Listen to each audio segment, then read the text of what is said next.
Councilmember DePolito's politicking.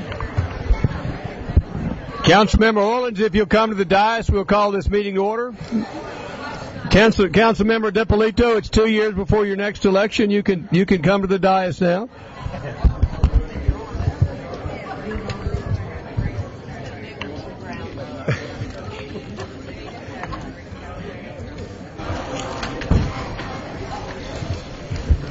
Welcome to the Mayor and Council meeting for December 7th. Our Christmas is getting on the way meeting.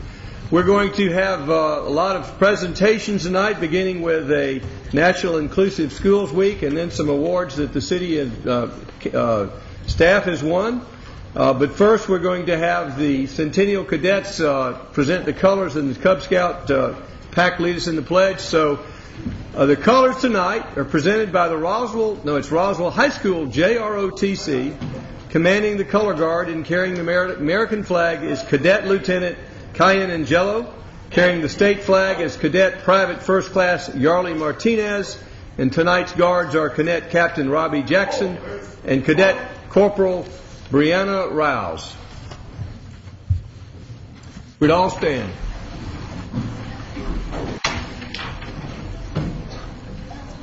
March time, march. Left turn, march. Color guard, halt. Present colors.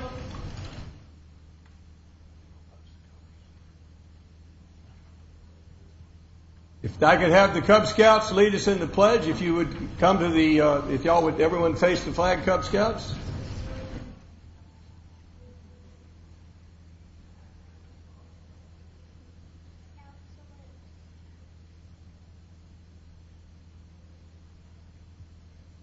Pledge allegiance to the flag of the United States of America and to the republic for which it stands, one nation, under God, indivisible, with liberty and justice for all. Over, colors. Post.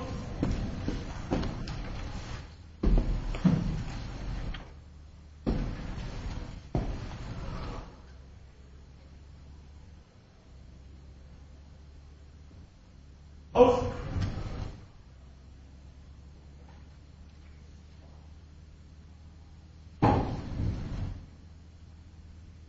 Present arms. Over arms. Post.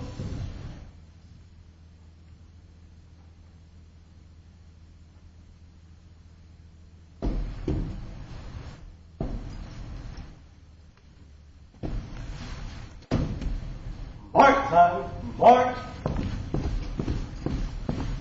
Right turn, march. Forward, march.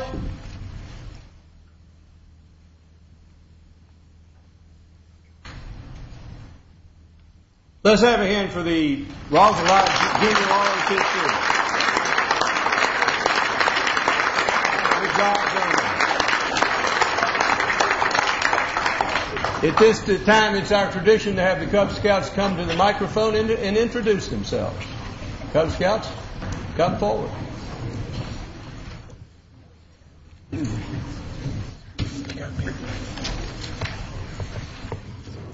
This is Pack 797, Den 8. Max Surkin. Preston Keaton. Joseph Fisher. Aaron Bice. Jack McKee. Paul Francis. Sanjay Reddy. Alex Galt. And I'm Donna Durkee. Thank you.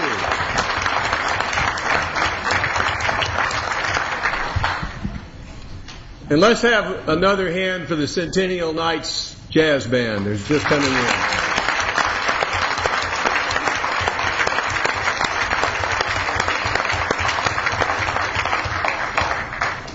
It's my pleasure to begin the season with a proclamation from the mayor's office. Wrong proclamation.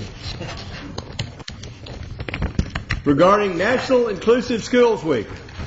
Whereas the National Institute for Urban School Improvement, a project of the U.S. Department of Education Special Education Programs, has designated the week of December 7th through the 11th, 2009, as National Inclusive Schools Week.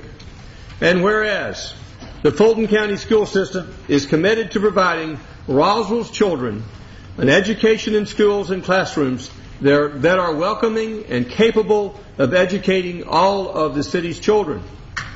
And whereas the educators of Fulton County School System recognize that each child is unique, learns differently, and therefore learns better if teaching is tailored to their abilities and interests.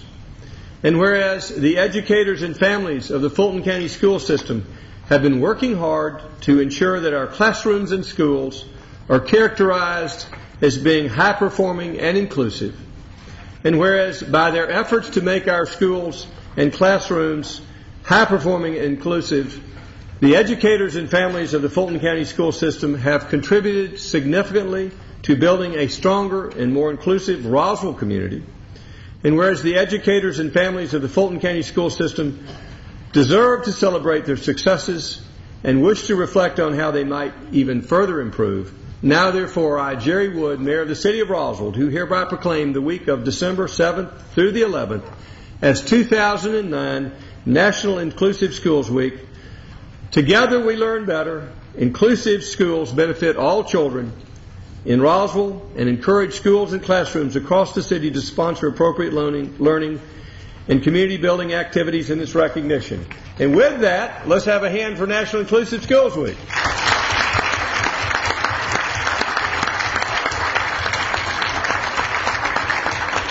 At this time, I would like to invite Linda Schultz and Julia Bernath to come forward to introduce some of the people that have done such a great job to make Roswell's schools inclusive.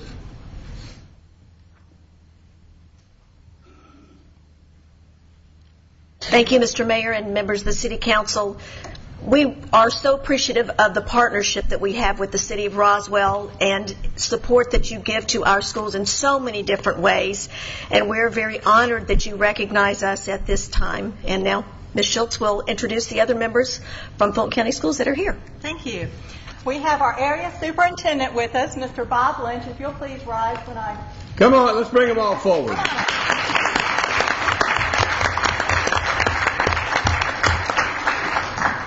And from our elementary schools, we have from Esther Jackson, our principal, Connie Coles, and Anita Washington.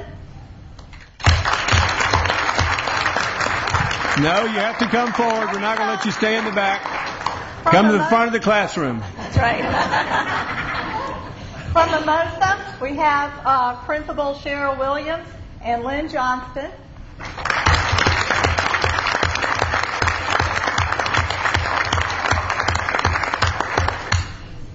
From Mountain Park Elementary, we have Principal Stacy Perlman.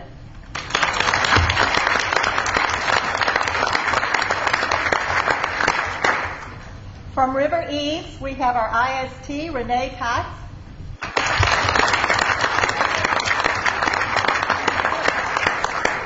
And from Sweet Apple, we have our principal, Lenny Ford.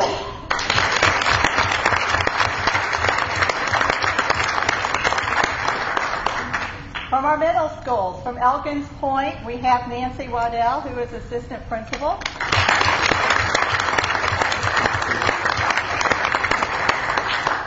And from Crabapple Middle School, Timothy Jarrett as principal, and also Christy Orr and Carrie Porter.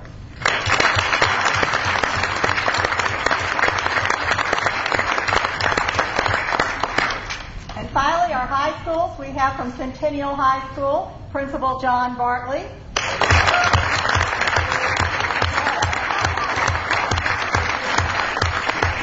has his own fan club.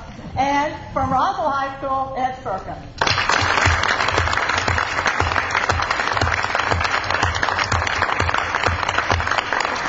It really takes a village to raise a child, and Roswell could not better exemplify the village that's willing to step up and help in this effort. So we thank all of you for your involvement in the school system and encourage you, if you aren't currently involved, go to your nearest school and knock on the door. They'll be glad to take you. Thank you. Thank you. Mayor and Council.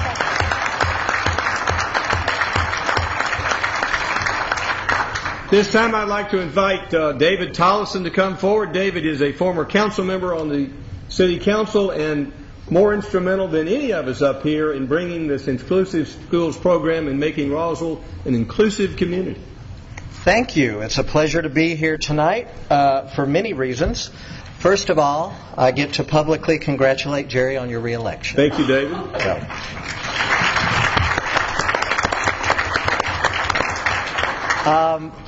And I'll take a minute since I kind of left pretty quickly in August to, as Jerry would say, pursue a different office.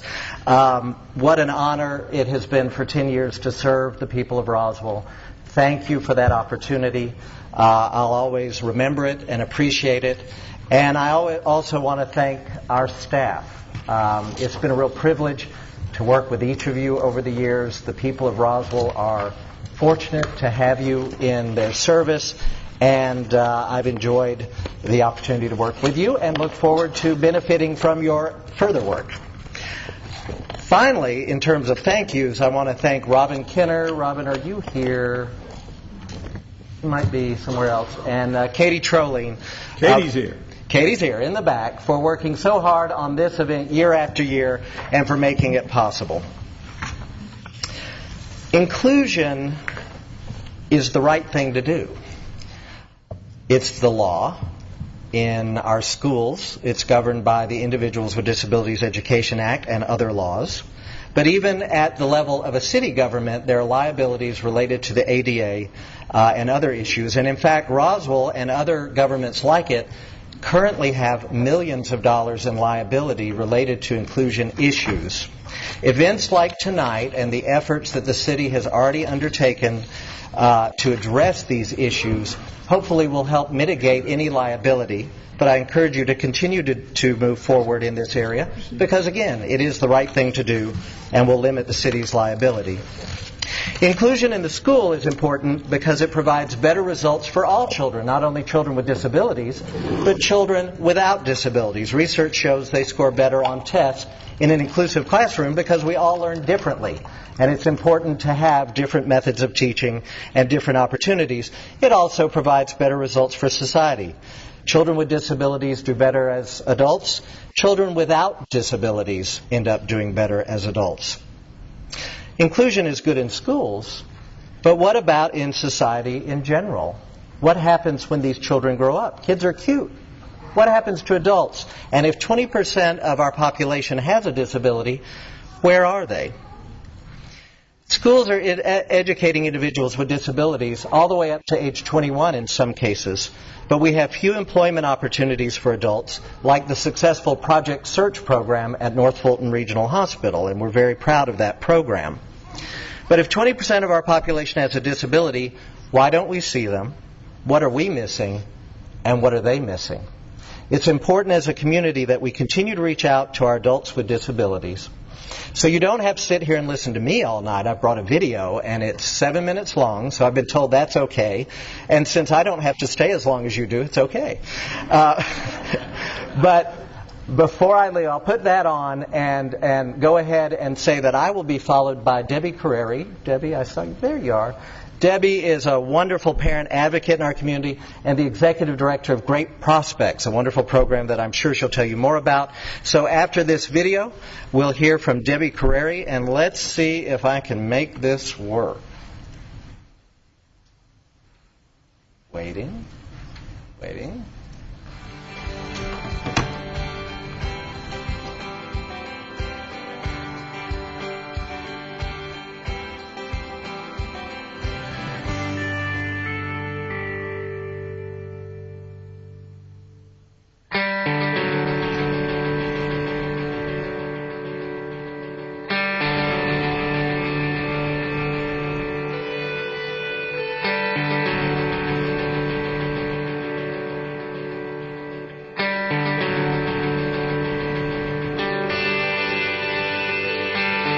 God gives everybody a special gift.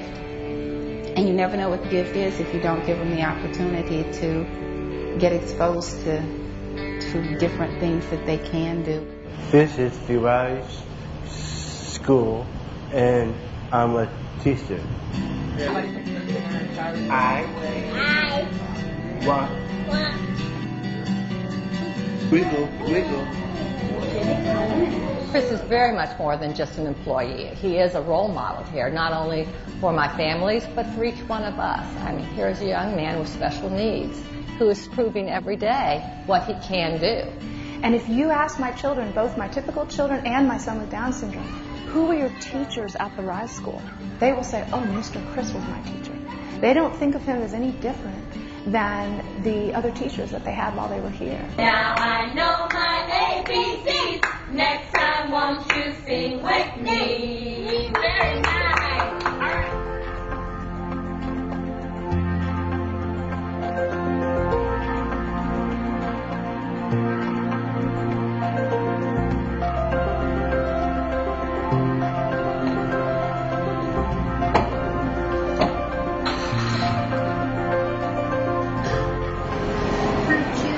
Fruit juice on aisle 1.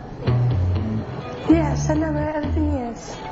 This is where the coffees and the baby food is. Hamburgers, meat pockets, they just roll the dough. Your hands out gooey and all that stuff. Like hamburger meat, pork chops, and all this stuff is in the produce section. Potato salads and macaroni salads. Oh, yeah. Now it's time to get hungry.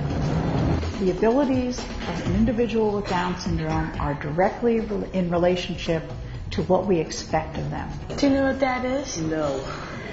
Okay, you go all the way down to this hallway. I'm talking to staff for Vanessa Hoffman. All right.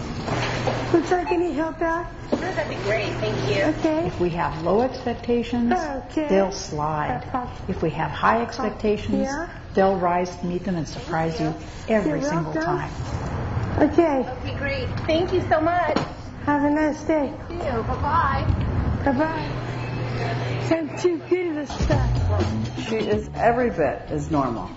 And that's what I have learned. That's what I feel. When we're out in the public together, I just feel like I have a little sister with me or something. Yeah. That's how she can do it, yeah. Wow.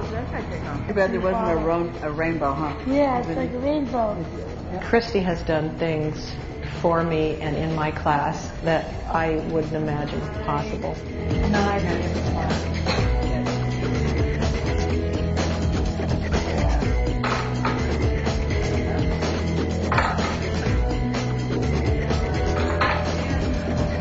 My spring break, I plan on staying home, sleeping in. I will not get up until 10, 11 o'clock in the morning. Well, I'm going out of town to see my grandfather get married, which I'm excited about. Okay. My cousin Darcy's getting married. I've heard like 82 houses so far.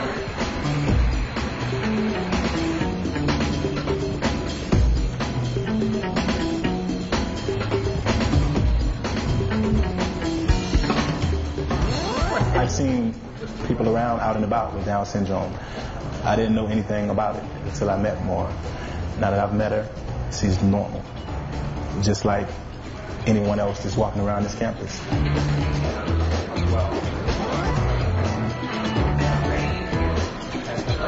She does everything that we do. If we want to do something, we don't think about her disabilities or anything. She's just one of the girls.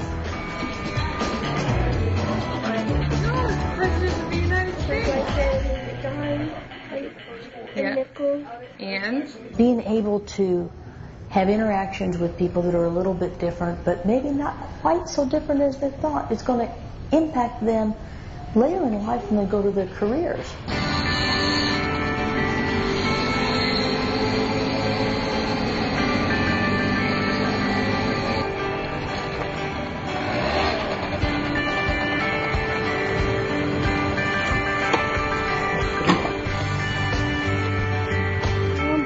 Have a great day.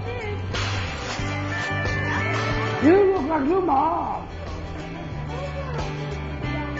Mark has the ability to do anything that he wants to do. One of his favorite phrases when he's doing anything is, nothing's going to stop me, nothing's going to get in our way.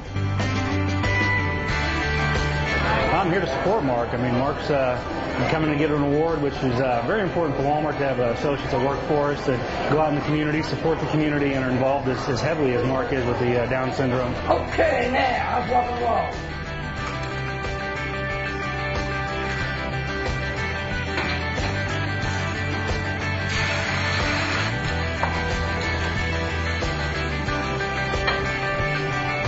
In the name of the Father, Son, Holy Spirit, amen.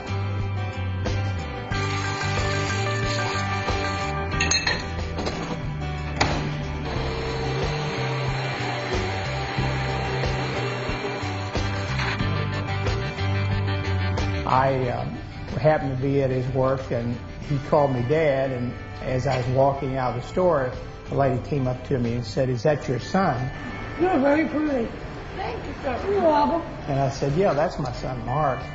And she says, "He's a lovely person, and he's one of the reasons why I shop here." And you know I see you.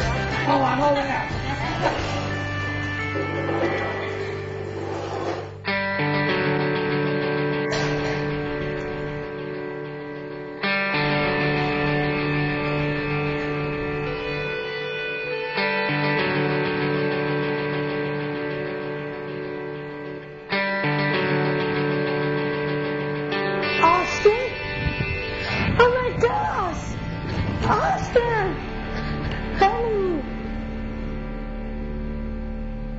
Never say never. Just say, I can do it. I can do it. I can do it. I just really wish parents would stop giving up on the kids and just assuming because they have a disability they can't do things.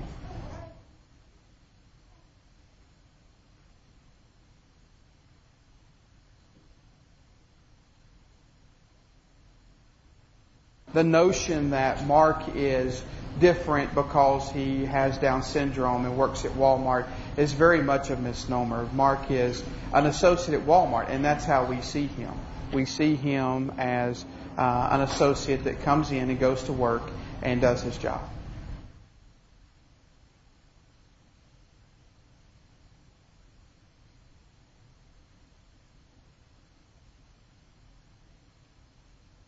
The many voices that we have in society need to be heard, and that if we are inclusive of people, if we allow them into society to have roles, to have jobs, to have things that they can do on their own, does nothing more but enrich our lives.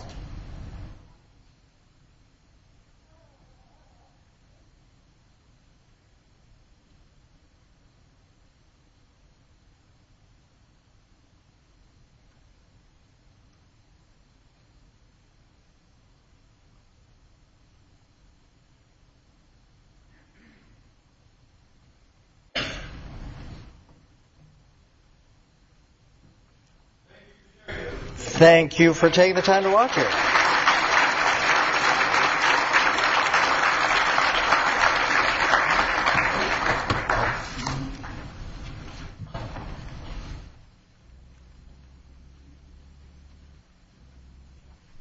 Good evening, Mayor Wood, members of the council. I'd like to thank you for allowing me to speak during this celebration of Inclusive Schools Week. My name is Debbie Carreri, and I consider Roswell my home and my community. I am the co-founder of Great Prospects, a nonprofit that opened its doors in June. Great Prospects serves adolescents and young adults with developmental disabilities by providing high-quality, educationally based programs such as summer camps, after school, a post-secondary academy that's going to be starting next week, as well as socials on a monthly basis. We are at Northminster Presbyterian Church as well as St. Andrew Catholic Church. Most of our participants are from the North Fulton area. However, we have participants from Canton, Woodstock, East Cobb, Kennesaw, and Tucker. It shows the need for programs for our individuals. Our tagline is opening doors for individuals with disabilities that make connections to life. I am also the proud parent of 2 adult children, Christina and Christopher, as well as a brand new grandbaby. As you can tell, I've got badge of honors all over me tonight. Christopher is a handsome, caring, funny, and loving young man of 24. He bowls, trains in powerlifting, plays tennis, as well as bocce. Photography is a hobby of his that he excels in. He looks forward to getting married someday and was just boasting that he had his first kiss. Christopher is an active member of St. Andrews, where he ushers and is a member of the Knights of Columbus. He works at Marshall's right here in Roswell. And oh, by the way, Christopher has Down syndrome. Although there were struggling times during his years in school, high school was where he felt truly at home. During Christopher's time at Centennial High School, he was very blessed to have many opportunities to be among his typical peers. This was through some inclusive classes, clubs, and after-school activities. I don't think that there was a student in the school that wasn't aware of who Christopher was. He was nominated to the homecoming court in 2005 and became Lord of the Court due to his values as a friend. When his friends were deciding on colleges, he was determined that he too was going on to college. After explaining to him that there was an application process where not everyone got accepted, and mind you, he was determined that he was going to UGA, he turned to me and said, well then I guess I'll apply for the University of Florida. So my apologies to anyone that might be offended by that. Because the normal route of college experience was not really possible for Christopher and his needs, we chose a private special education program called the Stewart Homeschool in Frankfort, Kentucky, for him, where he felt satisfaction in moving on. Due to his meaningful high school experience, his best friend Bobby brings Chris to UGA a few times a year to spend a weekend with him. They hang out, they go to football games, and yes, even frat parties. Bobby is now planning his wedding, and Christopher will be one of his groomsmen, and he can't be prouder. None of this would have been possible for Chris had it not been for the opportunity for him to be included in as much as possible in school. They gave him the real opportunity to feel a true part of his school community and for his peers to experience firsthand the many wonderful qualities that Chris has to offer. Roswell is Chris's community where he sees old friends, makes new friends, and is an active citizen. Inclusion is not a privilege, it's a right for everyone. I applaud you for all striving to make Roswell an inclusive community for all citizens. Thank you. Thank you.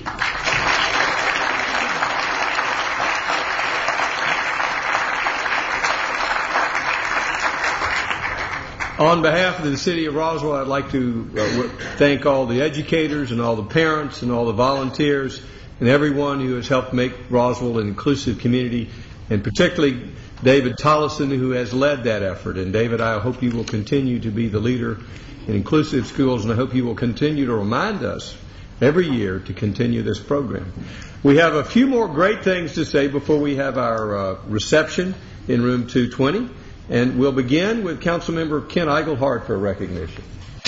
Thank you, Mr. Mayor, and I know we have cake, so we won't take long, but I do appreciate the opportunity to make note of an award we just received last week, and that was from the Atlanta Regional Commission for our Green Community Certification, and we've been working on that for some time, and we are the first city to reach the silver level. Why it's silver in the green communities, I don't know, but it is the next to the highest level, and we're the first city to get that. No one on the city or county level has reached the highest level, but we will continue to work towards that. And I wanted to take a second to recognize those who took a big role in that. And we created a Green Ribbon Committee last year to work on this, or actually this year, And we had originally intended to meet about every other month and work on issues, but when it became known we could submit for this award in July, we ended up meeting every single month and actually 2 times a month for a while there. So really appreciate the dedication of those who worked towards this. Unfortunately, we had kind of a short notice of being here, so I'm not sure, particularly with the holidays, how many are here. I do see at least Jill and Eric Sluter in the back who took part in the Green Ribbon Committee, and there's so many people here I couldn't always see, but if anyone else is here from the Green Ribbon Committee, please raise your hand so I can recognize. But we do have a large group that took part, and it continues to grow. Anyone who has an interest in taking part in that, let me know. We'll be happy to include you. But it's a real honor for the city to be among the first to reach this level and actually be included in this program. And I also want to thank staff, because we kind of laid out the things to be done, and then the staff did all the hard work of putting all that together. So I know there was a lot to be done to get that work put together. So thank you so much for all the folks who did the work for that. And that's that. So if we... I would like to recognize Councilman Eigelhart, who led the charge, who was the leader in this effort. And despite myself and other council members who were not willing to move as fast as Councilman Eigelhart, we only expected to get a bronze this first time, but with Kent's urging and with the enthusiasm that he brought to this program, we achieved silver. So let's have a hand for Councilmember Eigelhart and his silver award.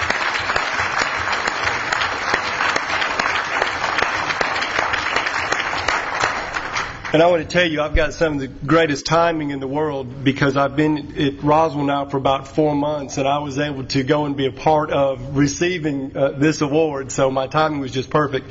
But it is the Green Community Silver Certified Award, and we are the first city in the ARC area to do that, as Councilman Eigelhart had mentioned. So with great pride, I would like to present this award to Councilman Eigelhart to be able to present to Mayor Yu and the rest of the council. All right.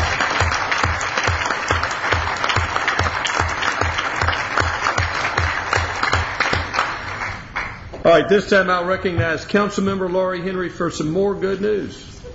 Thank you, Mr. Mayor. I would like to ask Chief Spencer to come forward, and also Paul Piccirilli.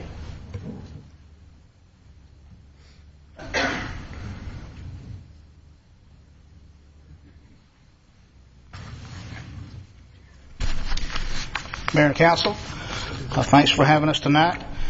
I'm here tonight to recognize Assistant Chief Paul Piccirilli for being named as the fire official for the state of Georgia. That is not for just the metro area, that is the entire state of Georgia. And I would like to read some of the accomplishments that has put Paul to where he's at today. He has done all this on his own in his department, and we're very proud of him. Paul has been involved in the field of fire prevention for over 23 years. He was promoted to fire marshal for the city of Roswell in October of 2006. While in that position, he has made significant changes in the operation of the division. Under Paul's direction, the fire marshal's office has accomplished the following in 2008 and 2009, and I would like to read just a few of those. He continued our effort to have a Knox box installed in every building in the city of Roswell that is equipped with a sprinkler system and or fire alarm system. To this date, we have installed over 500 boxes and over 70 gate switches under his direction. He initiated and implemented the residential Knox box system, which is a system that, rather than having it in a commercial building, we have identified a group of elderly people that are in the city of Roswell that are in need of emergency services. And rather than us being called out to that house and not being able to get in and possibly having to take a window out or knock a door down, the Knox box system for the elderly was established, and we've put about 4 or 5 of those boxes in where we actually go to these houses, remove our Knox box key, open their door without doing any damage to the house, and the people that we have installed them for so far have been very appreciative. They've completed over 9,000 fire safety inspections that include new construction, new business, complaints, and Knox box installations and follow-ups. Provided customer service contacts and educational programs for over 20,000 people in the city of Roswell. That includes schools, daycares, churches, and civic organizations. All of our fire hydrants have been GPS. That means they've been marked, they're on a map, we know where every one of them are. and we know if they're working and if they're not. And under his direction and the cooperation with the City of Roswell Water Department and the Fulton County Water Department, we have very few fire hydrants that remain out of service for more than a week or two. They've also pre-fire planned every business in Roswell and updated those plans accordingly. So these accomplishments are just an example of the environment in the Fire Marshal's office that promotes a dedication to the reduction in fire loss and lives lost by creative methods using a teamwork approach and creating an alliance with the entire community. These efforts have also aided us in our ISO ratings. A couple of years ago, we went from a Class 4 to a Class 3, and we expect to go further with that as the years come along. Paul's goals are always directed at the dedication to his community in promoting fire safety, education, services that not only benefit the community, but firefighters as well. Professional employees that deliver that customer delight, as we like to say in Roswell. Not customer service, but customer delight. And a commitment that belief of fire prevention is everyone's responsibility. So I would like to recognize Paul Piccirilli as being the Fire Official of the Year. This award was presented to Paul a couple of weeks by our State Fire Commissioner, John Oxendine, and Paul Piccirilli. Thank you, Paul.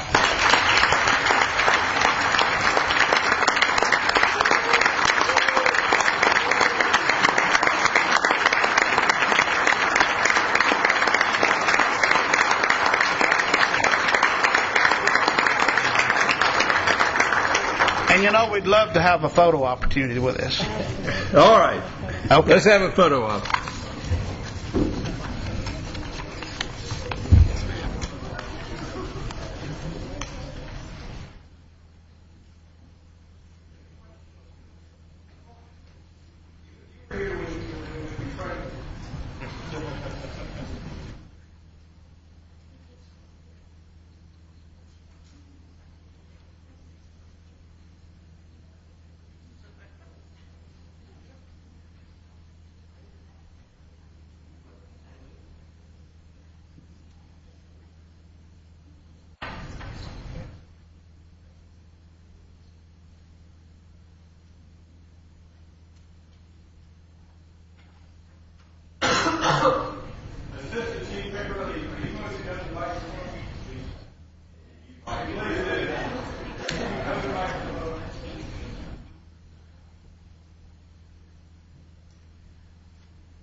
This is a perfect opportunity to tell everybody to go home and check their smoke detectors. It's the holiday season. Don't forget to leave your candles, blow them out before you leave the room. Number one cause of fires in America is unattended cooking and unattended candles. Holiday time is a time where everybody leaves their candles lit. They let their kids light them. They leave matches and lighters around. But I appreciate being here for 23 years and the support I get from everybody here with the city and the chief. And we can't accomplish what we accomplish without the support that I have of the employees that work with me. I think that everybody needs to understand that they all have a responsibility in fire prevention. We can go out and say that we're enforcing fire codes and we're teaching kids what to do, but if the parents don't buy into it and the schools don't buy into it, then we have failed. We're here to protect the kids and we're here to protect the elderly. The people who die in fires are typically the younger people and the older people. We're making every effort we can to make sure that we're protecting them, but you as the community need to do the same thing. We've always had great support from Fulton County school system and the private schools, daycare centers, and churches to have our programs there. With the school requirements that they have and the testing requirements, it makes it very difficult to schedule. And they have worked wonderfully with us, and we feel we have a very good cooperative effort. And I knock on wood, but we haven't had a fatal fire since the first year I was here. So we think that what we're doing makes a difference, and I think it shows in our loss of our decline in fire losses and decline in fire deaths and injuries. And a lot of people forget that it's not only the community that occupies these buildings, but it's also our firefighters. So when we're out doing inspections and we're out doing all the stuff we do, it's also to protect our people.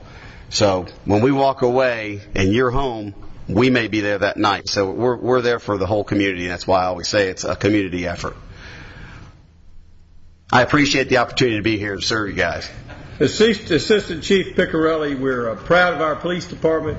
We're proud of your achievement, and we're proud that you're part of the best fire department in the state of Georgia. One more hand for Assistant Chief Piccarelli.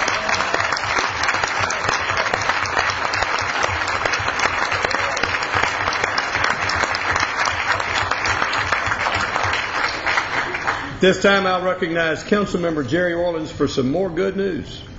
Thank you. To continue the good news and the awards tonight, I'd like to call up Joe Glover to go over the awards presented to the Recreation and Parks Department from the Georgia Recreational and Parks Association. Mr. Glover. Thank you, Mr. Orleans. I'm very proud tonight to be able to announce a lot of the awards we had this year. We had a banner year for the City of Roswell Recreation and Parks Department. I'm glad we have our schools here tonight. We know we have the Roswell schools are schools of excellence, and I want to introduce our first group is showing the excellence for after-school work, after-school programs. And at this time, I'd like to ask Christy Brown. She's a supervisor at the Physical Activity Center, recreation supervisor, to come up and introduce our state champions in Level 6 gymnastics and Level 5 gymnastics. Christy.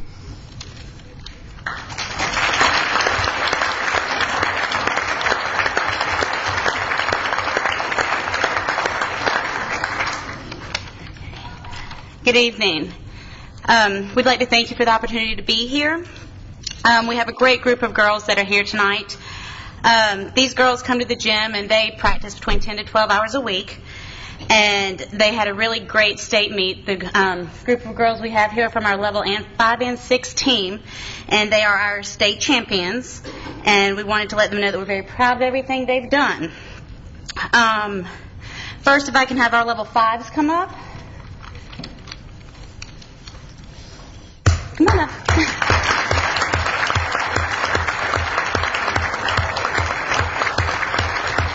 We have Ashlyn Chester. She was a state champion on vault.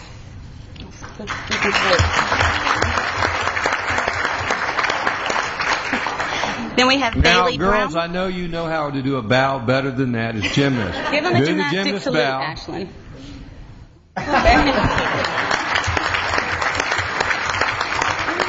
And we have Bailey Brown. She won beam and floor. And Rachel Puckett. She is our bar state champion for Level 5. Good job, girls. Thank you. And the next group of girls we have, this is our first year that our Level 6 team, the whole team has won in the state of Georgia. So we're very proud of them. First, let me have the coaches come up here. These coaches were very lucky. They care a lot about these girls inside and outside of the gym. So we have Jason. This is Jason Bolivo. Morgan Arrow. And Athena Piakowski. And we have Sasha Holus back there. Girls, if I could have you all come up.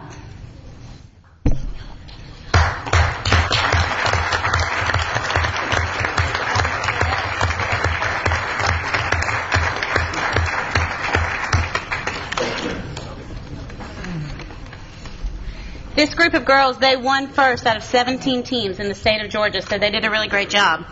We have Savannah Bailey, Catherine Buckner, Rachel Shagnon, Perry Cherapich, Caroline Copenhaver. Caroline was also our vault state champion. We have Catherine Harper, Haley Hayson, Alexandra Hawkins, who also won vault for us. We have Madeline Hester, who's a beam state champion. We have Evelyn Jackson, who's also our beam state champion. Jenna Lagasse, Alexa Montalbano, she's our bar state champion. We have Tessa Palisock, Emma Prince, Hannah Shepard. Hannah won floor and all around at Level 6. We have Hayden Statham, Hannah Tant, Claudia Varnado, have Abby Yates, who's our Beam State champion, and Emily Yeager. The girls, if you could all salute. All right. Good job, girls. Thank you. Thank you.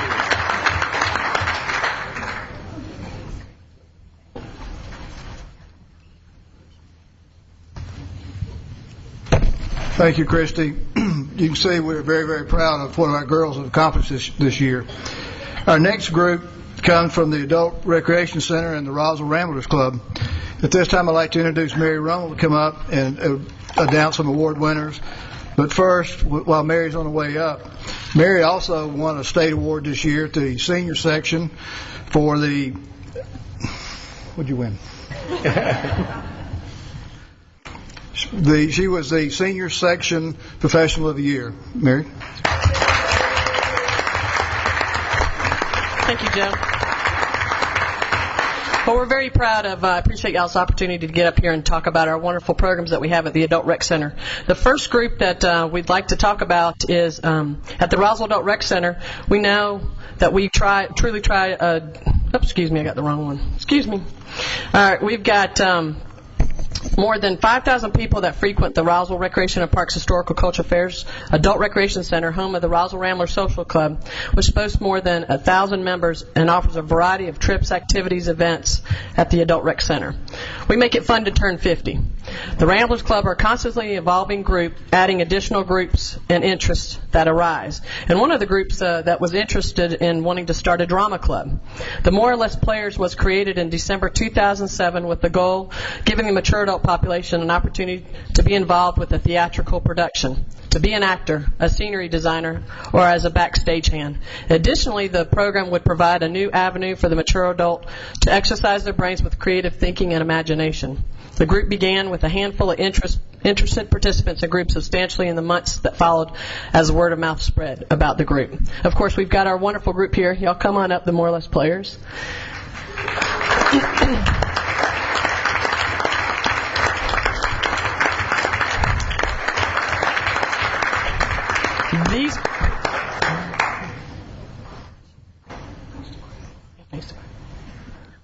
I'm going to continue to. Members of the cast are required to memorize their lines, which can make for some interesting and entertaining rehearsals and performances. Each cast member is responsible for their own costume, which leads to some very creative ensembles, such as the Tin Man, the Wizard of Oz, was all done in aluminum foil, a large metallic sun reflector, and a goal of bringing a sense of realism to the production. The More or Less Players setting a goal of putting on 3 fundraising productions with all the money raised going towards the Roswell Ramblers Club to help fund future performing endeavors. The first production, A Christmas Carol, was a great success. Then they moved on to The Wizard of Oz. And then they continued on with The Snow White and the Seven Seniors. Of course, some of the funny things that was the Snow White's exclamation, "Why, you're not children, you're seniors." Which drew a huge laughs from the crowd. Of course, they finished up with a holiday debut, which marked their 5th performance, A Mall and a Night Visitor. We're very proud of this dynamic group of people to receive the GRPA Senior Section Innovative Program for the state of Georgia. The More or Less Players.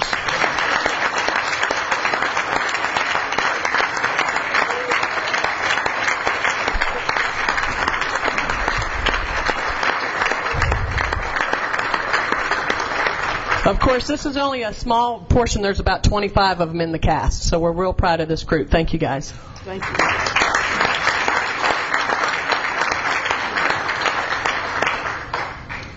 Our wonderful next thing that I'd like to boast a little bit about. Hopefully I won't get too emotional. But at the Roswell Adult Rec Center, we would truly be lost without the dedicated volunteers. Of course, this group, as well as many other volunteers, we have over 150 volunteers that service over there. But this particular person is true in the case of Jean Bump. Come on up, Jean.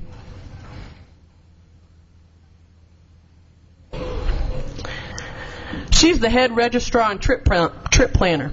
The Roswell Ramblers are a social club for the mature adult population, sponsored by the City of Roswell's Recreation and Parks Department, and the Ramblers boast more than 1,000 members. She offers a variety of trips and activities on the average. The Ramblers are more than 25 events a month. And Jean is the volunteer operating behind the scenes. She helps planning the trips and maintaining each event. For the past 10 years, Jean has been the volunteer responsible for entering all the event activities, day trip, overnight, regular activities, bingos, dances, luncheons, etc.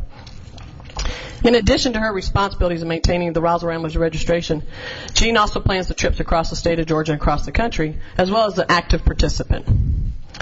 She researches the area for the trips for the Ramblers to go, visiting, picking out sites, food, restaurants, so all that good stuff. She also schedules tours and lectures and writes a description that will be circulated to all the members of the club. Always searching for something new and exciting, Jean recently found herself ziplining through the trees at Banning Mills, with it at the age of 82, which was their oldest participant that they had ever had through the course. In Jean's case, she was already overwhelming and overflowing with responsibility. She also takes on the responsibility of the executive board. As such, she helps guide future club activities, weighing on decisions and expenditures of funds and adjustments to the club policies. Based on her service with the executive board, Jean also served on the bus bucks committees, which helped raise money, $70,000, to purchase 2 brand new buses. She's continually on a lot of different committees. She also works at the front desk, answering telephones, giving new members and new people in the community tours in the history of what we do at the department. She's a woman of boundless energy. She always is there with a smile on her face.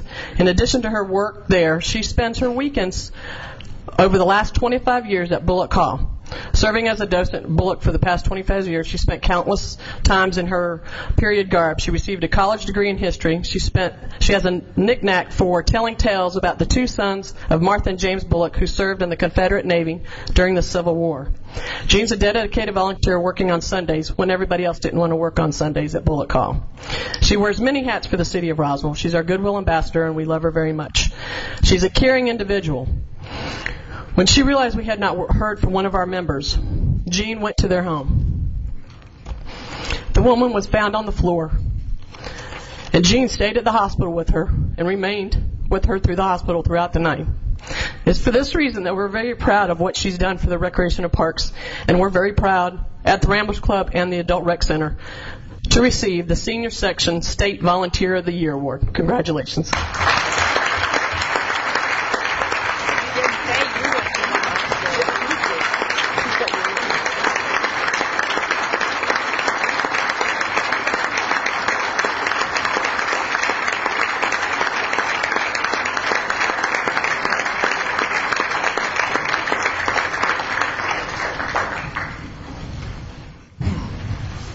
Thank you, Mary. And before Mary goes to sit down, I'll present her with her award. It's the Senior Adult Section Distinguished Professional Award presented to Mary Rummel, Roswell Recreation Parks, Historic and Cultural Affairs Department, November 4th, 2009. Congratulations, Mary. Thank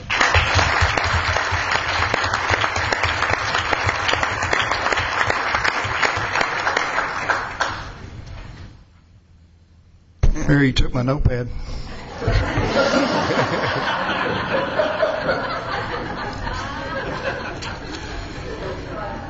Probably better off winging it anyway. Next award is to Jeff Pruitt.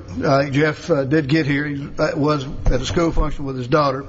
But Jeff was a recipient this year of the Professional of the Year Award for the 7th District. And Jeff's our Superintendent of Park Services. And Jeff, we're extremely proud of everything he's been able to accomplish and do for not only for our department, for our 7th District. So, Jeff, congratulations. Thanks.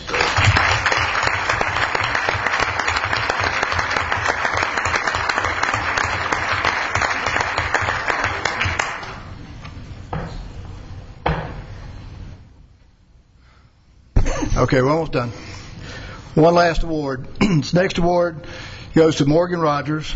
Morgan, this is a state award, very prestigious award, for his selection of the Mike Daniel Leadership Award for the state of Georgia. Morgan was presented this award at the GRPA State Conference in Jekyll Island November 4th also. Morgan, please come forward. Congratulations.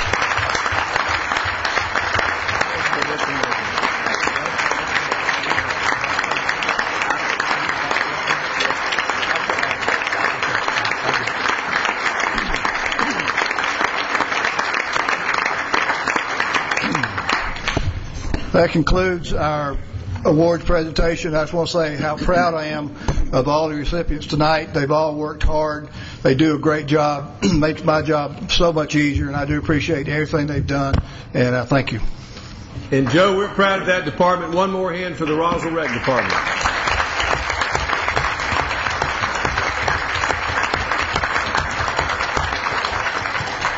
And now from all the awards, we're going into one more item before we break for the reception.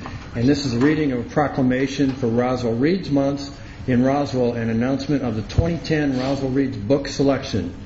And this is going to be presented by Morgan Timmis, our Historic and Cultural Affairs Manager. Morgan? Let me begin by reading, if I can have all the folks who participate in this come forward, but as I read the proclamation regarding Roswell Reads Month in Roswell.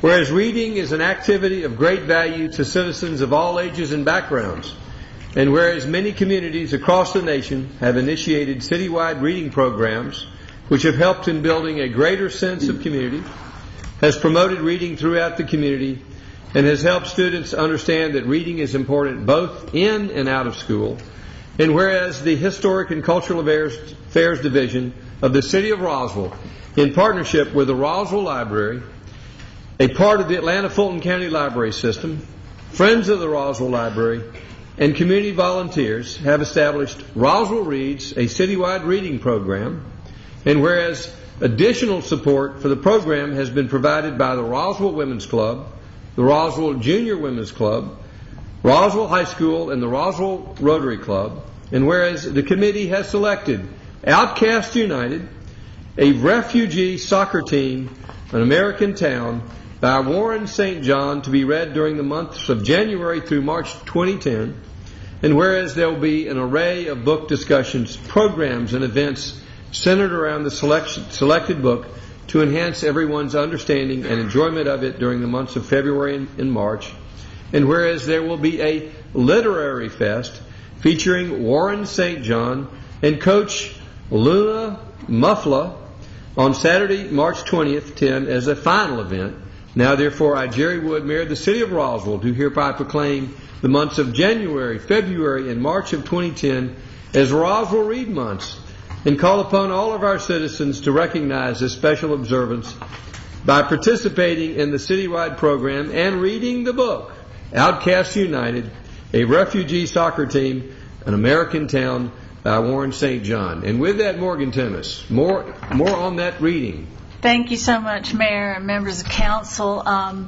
Believe it or not, this is the 5th year, which didn't dawn on me until I was sitting there, of the Roswell Reads program, and we've had one great book after another. And I have to say, I'm particularly excited about this book, and it was really hard for me to keep it a secret, but I did, didn't I, guys? I did not tell anybody in our department, since it's sports related, and it's also based on a community right here in Georgia, right down the road, literally. It's a nonfiction story about what took place and is taking place in Clarkston, Georgia, which is a huge resettlement community for refugees, which honestly I did not realize. And what makes this book so interesting is this woman from Jordan ended up in Atlanta and living there in Clarkston, and organized these refugee kids into a soccer team, and they call themselves the Fugees, and they continue to exist today, and she continues to be their coach and their mentor. The author is Warren St. John. He is a writer he's from Birmingham, but he writes now for the New York Times. So we're very honored to have both of them be in attendance at the special culminating event, the Literary Fest, which will take place on March 20th. But the book is really fascinating as a nonfiction story about what happens in this community, but it also goes into great depth about the countries these people had to leave and what their circumstances were, and how it is they came to be in Clarkston, Georgia. It's a fascinating book. I encourage everybody to read it. And in conjunction with reading the book. There are going to be several different programs. One will be What's It All About refugee resettlement agencies and their work. There will be programs about youth in sports, a forum. There are going to be some soccer clinics. There's going to be a program about journalism and many other things, a photo contest, sports R, etc. So I encourage everybody to participate, and these are the members of, a few of the members of the committee. There are many more members of the volunteer committee, and they truly have organized everything. We do very little but help facilitate it, and so these folks are really behind the program, and they have copies of the book and the brochure for the mayor and the members of the council tonight. Let's have a hand for the Roswell Library and Roswell Reed.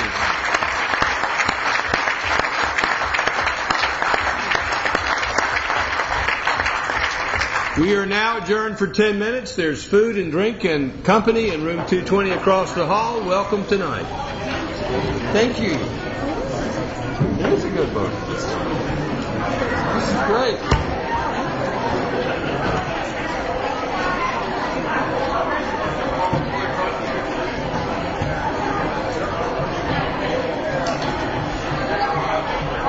The dais, we'll get this meeting, call this meeting back to order. Did you get a free book? You're not getting mine. I'm not giving you my book.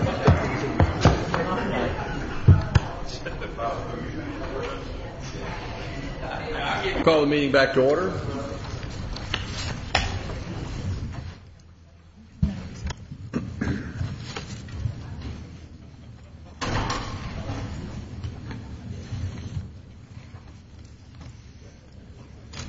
This time I'll call upon Councilman Jerry Orleans.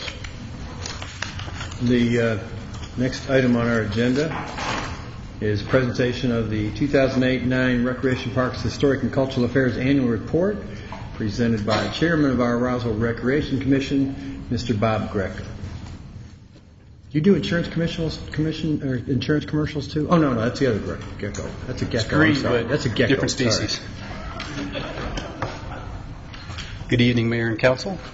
On behalf of the Roswell Recreation Commission, as well as the Historic and Cultural Affairs Departments, it is my honor to submit the annual report for the Recreation and Parks Department for the fiscal year July 1, 2008 through June 30, 2009. The submission of which is required by law, the Georgia Enabling Act. The report will be made, if it has not been delivered to you, we can make additional copies. Okay, thank you. Continuing, we continue to be proud of our department. As one of the elite group of nationally accredited agencies, our department has made the best of tough times. In addition to the several program awards that have been presented this evening, as well as awards for staff, we would also like to point out that the tennis program was voted Public Park Tennis Program of the Year. In addition to these accomplishments and awards, the Parks and Recreation Department has also continued to expand on the physical parks themselves. The connection between the Big Creek Greenway, Roswell's portion, with the Alpharetta Greenway was opened earlier this year, as well as the opening and dedication of the spray ground at Riverside Park, which was funded by the Roswell Recreation Association. And more improvements are on the way. The Roswell Recreation Commission, as well as the Historic and Cultural Affairs Department, would like to thank the Mayor and City Council for your continued support of our departments.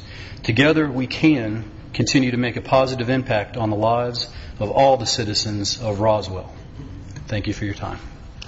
Thank you, Mr. Greco, and thank you, Roswell Rec Department, the best rec department in the state. Let's have a hand for Roswell Rec Department again.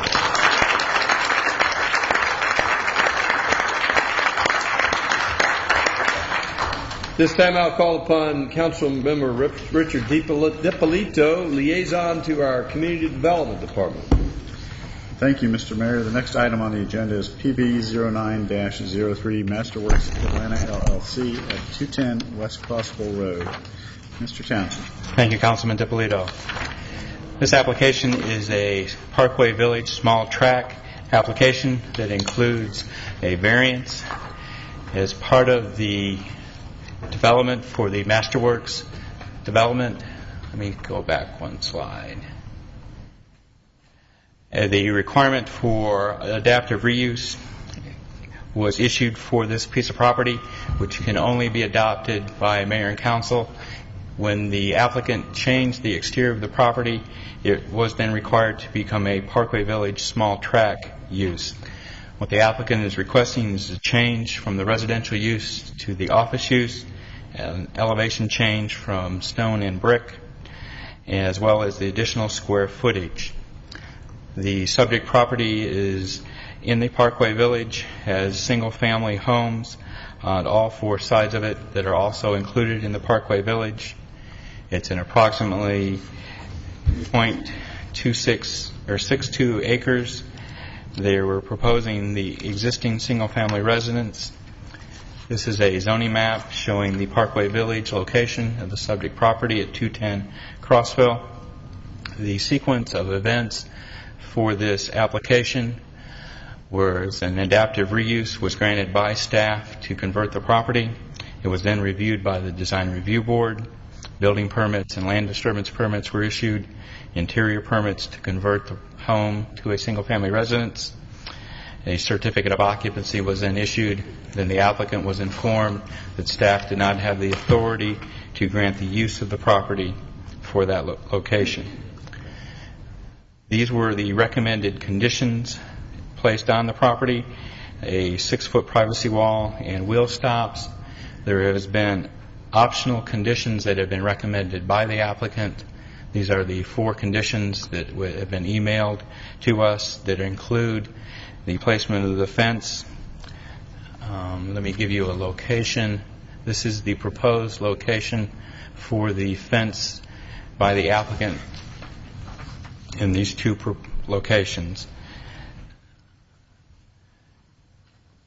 And I'll go back to the conditions. Staff would recommend approval of the conditions. I believe there will probably be some amendments to those conditions as we discuss the application this evening. In summary, staff recommends approval of the Parkway Village small track status with a variance with recommended conditions. Does the council have any questions for staff? Councilmember DiPolito. Thank you, Mr. Mayor. Mr. Townsend, your 2 conditions are first to install a 6-foot privacy fence. The applicant is suggesting placing an 8-foot privacy fence. So if we went with the 8-foot, then we could delete your condition for the 6-foot? Correct. And then your second condition was to install wheel stops. It's also the applicant's third condition, but neither one of those is necessary from what I understand it because of things that they have done with the asphalt. Is that correct? Yes, that's correct. Could you elaborate on what they have done in place of that? As part of the land disturbance permit and construction of the parking lot, they have hilled the asphalt in a manner that helps the water not to run off the property but drain into the property, and that is acting as a wheel stop. Thank you.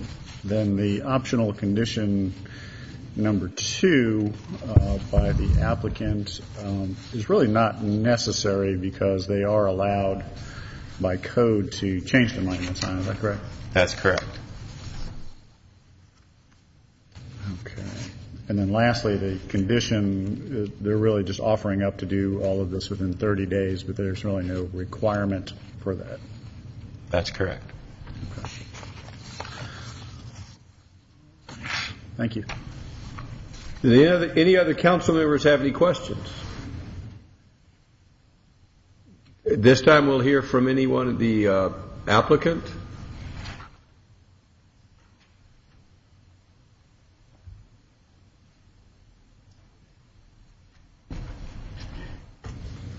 Thank you, Mayor and City Council, for listening to me. I'm sure everybody up there is aware of the tremendous amount of loopholes I had to jump through to put this property to where it's at. A lot of mistakes were made along the way, and as a result of that, a huge cost to us. So to find out that the city wants me to spend more money to cover a mistake that is essentially their fault is a burden that I really shouldn't have to bear. So I plead with everybody on the council to, number one, to look at optional condition number 1 and consider that. And I would also say that as a business owner, I would ask anybody on the city council is welcome to call me to hear hear the things I went through to get where I'm at. So I think the city of Roswell says they're business friendly, and I think there's a huge misnomer to that should be addressed, and I think the city could improve greatly upon that. And I welcome any of you to call me and talk to me about that, and I think that if you did a survey, you would find a lot of folks are nervous about trying to put a business in the city of Roswell, which I was advised by many of my peers not to attempt it because I would run into exactly what happened to me. Anyways, everybody here has been very nice to me. On the back end of this thing, I've been treated wonderfully. It was the process that was so horrible. So, anyways, there you go. Thank you. Thank you. At this time, does anyone in the audience wish to comment? Have any questions or comments? Do we have a motion? Yes, Mr. Mayor. First, I'd like to comment. First of all, I would like to apologize for the mistake that the city made by not catching this early on and recognizing that there was a need here for small track status, and would like to apologize on behalf of the staff for that mistake that they had made. I understand there's been a lot of time and energy on your part to get through this process, and in recognition of that, I would like to recommend to the council that they consider waiving some of the fees that the applicant has paid in the amount of $1,126. I differ with the suggestion that the fencing was necessarily caused by the city, but certainly the need to come back through the process and do this multiple times was something that was caused by the city. So I think it would be a good gesture on our part to help defray some of the costs by deferring fees. So my recommendation and my motion is to approve PV 09-03 with the necessary variance, with the condition number 1, that the applicant shall install an 8-foot privacy fence along the back of the southern end of the parking lot and an 8-foot privacy fence along the northwestern portion that is compatible with existing fencing along the property line. The applicant shall be responsible for installation of the fencing. Then I would like to, and I'm not sure whether I need to have this in a second condition. Mr. Davison, perhaps you can help me.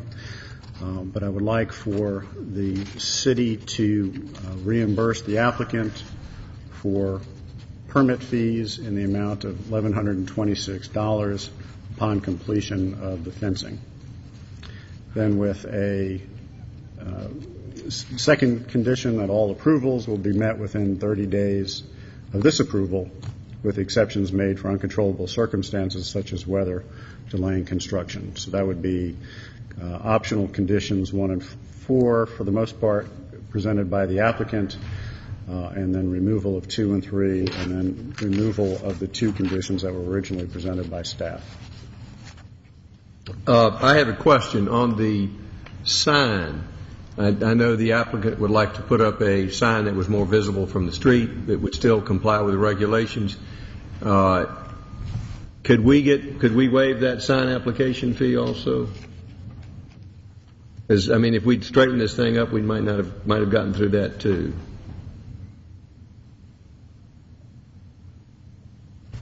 I'd be amenable to that if you'd like. Well, I can't make a motion. I can amend my motion to include that. Or do you wish to amend your motion to waive the fee for the sign application?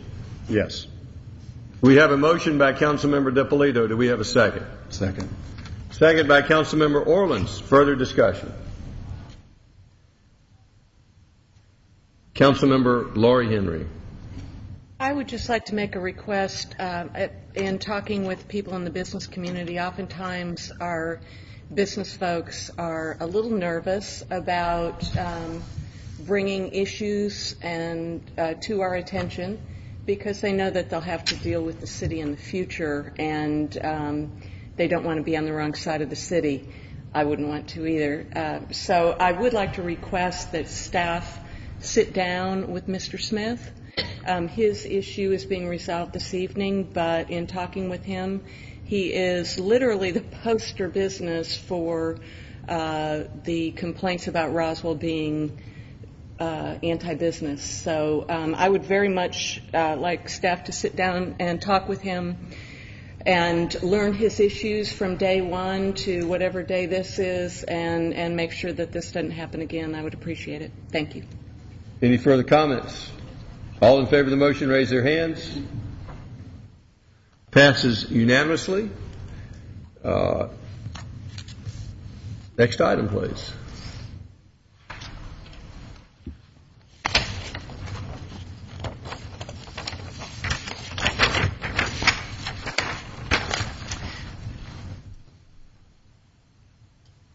The next item is appeal of a design review board decision related to conditions of approval for the Sharpshooters USA application. It's my understanding that the applicant has requested a deferral to December 14th, 2009. Mr. Townsend? That is correct. The applicant has requested deferral. We did receive a letter emailed to us that is requesting the deferral to the December 14th meeting. Do we have a motion for deferral? Move to defer. Motion by Councilmember DiPolito. Do we have a second? Second by Councilmember Orleans. All in favor of the motion, raise their hands. Passes unanimously.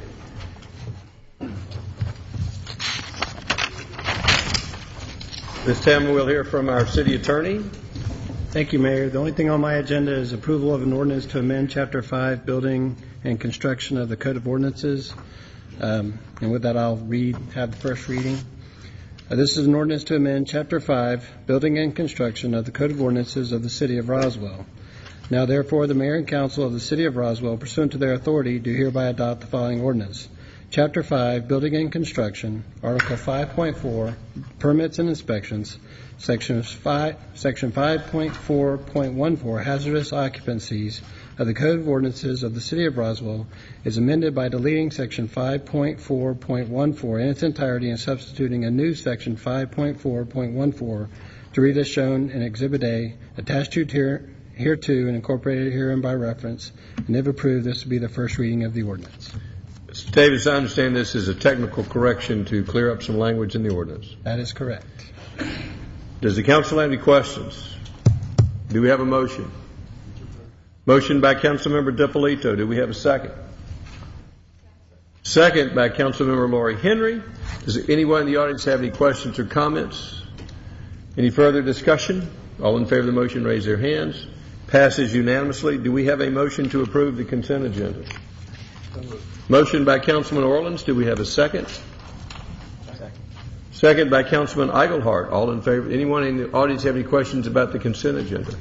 All in favor of the motion, raise their hands. Passes unanimously. This time we have a recommendation by our City Administrator Kay Love to give a day off to the non-essential personnel on the day before Christmas and New Year's Eve. It has been traditional in the past to make these an additional holiday day. We've done it every year since I've been in office, and I think the mayor before me did that. This year, I think it's particularly appropriate because we have frozen new hiring, and we're asking our staff to work harder. We've done that with no raise in their salary this year and no bonus this year. So I would support the city administrator's request to make those 2 days a holiday except for the non-essential personnel. Okay, is that the essence of your recommendation?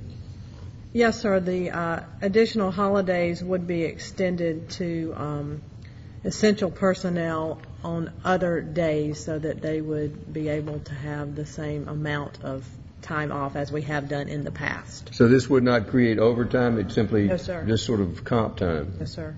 Does the council have any questions about what's being proposed? Do we have a motion? Motion by Councilmember DiPolito for approval. Do we have a second? Second by Councilmember Price. Further discussion? All in favor? Yes, Councilman Orleans. I just want to say that this has been coming up every year, and I think we need to look at it long-term and look at our policy and number of vacation days we're giving. And if this is something that should be included instead of 12 to 14 days, and we should make that decision. If it should stay at 12, we should make that decision. So I think we need to, whatever we do tonight, I think in the future we need to look at it as an ongoing policy. Other discussion? All in favor of the motion, raise their hands. That's 5-4 in favor. Do we have an abstention? All opposed? One opposition. Councilmember Orleans, Councilmember Price, Councilmember Eichelhart, and Councilmember DiPolito are in favor of the motion. Councilmember Laurie Henry is opposed. Passes 4-1. And who is absent tonight? Councilmember Becky Wynn is absent tonight. She has, I understand, the flu or the cold, and she's been ill. And we miss her. We're adjourned.